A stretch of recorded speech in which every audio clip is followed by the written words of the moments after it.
Hello বন্ধুরা, শুভ দুপুর সবাইকে। আজকে আমি একটা রেসিপি নিয়ে আসলাম। এই রেসিপিটা হলো পাট শাক দিয়ে মসুর ডাল দিয়ে ভাজা। এটা কিভাবে আমি বানাই দেখো। আমি অল্প পাট শাক, অল্প মসুর ডাল অল্প জল দিয়ে সিদ্ধ করে নিব। এখন দেখো জলটা শুকিয়ে যাওয়ার পর আধা সিদ্ধ হয়েছে, পুরা সিদ্ধ হলে হবে না, এটা আধা সিদ্ধ হতে হবে। তা আধা সিদ্ধ হয়েছে। এখন এদিকে শাক কাটা আছে। আমি আজকে নিরামিষ খাবো, কালকে একাদশী, তার জন্য আমি নিরামিষ বানাবো। না হলে এটার মধ্যে রসুন দেওয়া যায়। আমি আদা দিয়ে বানাবো, কাঁচা লঙ্কা আর আদা দিয়ে। আমি প্রথমে কড়াইতে তেল দিয়ে সিদ্ধ করা ডালগুলো ভেজে নিব। ভাজার পর অল্প নুন হলুদ দিয়ে দিব।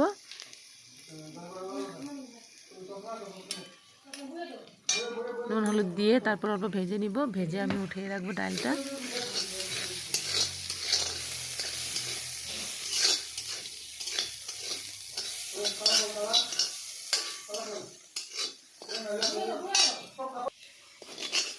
আমার ডালটা ভাজা হয়ে গেল।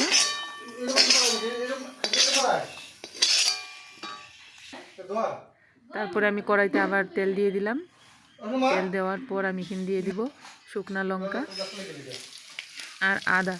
এখানে রসুন দিব না, আজকে নিরামিষ, তার জন্য আমি আদা দিয়ে বানাবো শাকটা। আর পাট শাক তো অনেকভাবেই খাওয়া যায়।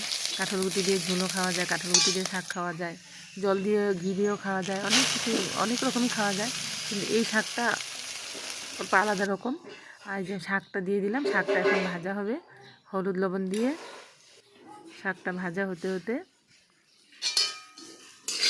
তারপরে যখন একদম মজে গেল, তারপরে মজে যাওয়ার পর এখন আমি এটা ভাজা হওয়ার পর আমি এখানে দিয়ে দিব ভেজে রাখা ডালগুলো।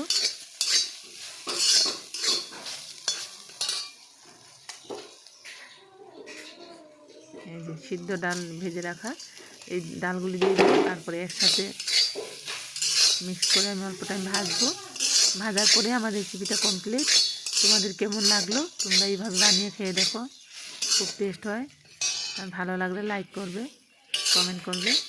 এই যে আমার শাকটা দেখো ভাজা হয়ে আসছে প্রায়।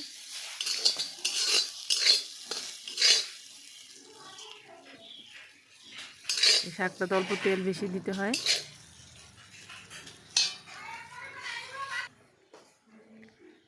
এই যে আমার শাকটা রান্না হয়ে গেল।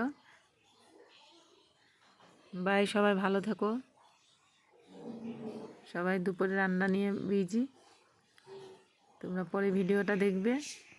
এই যে আমি চৌকাতে বানাইলাম শাকটা। বাই।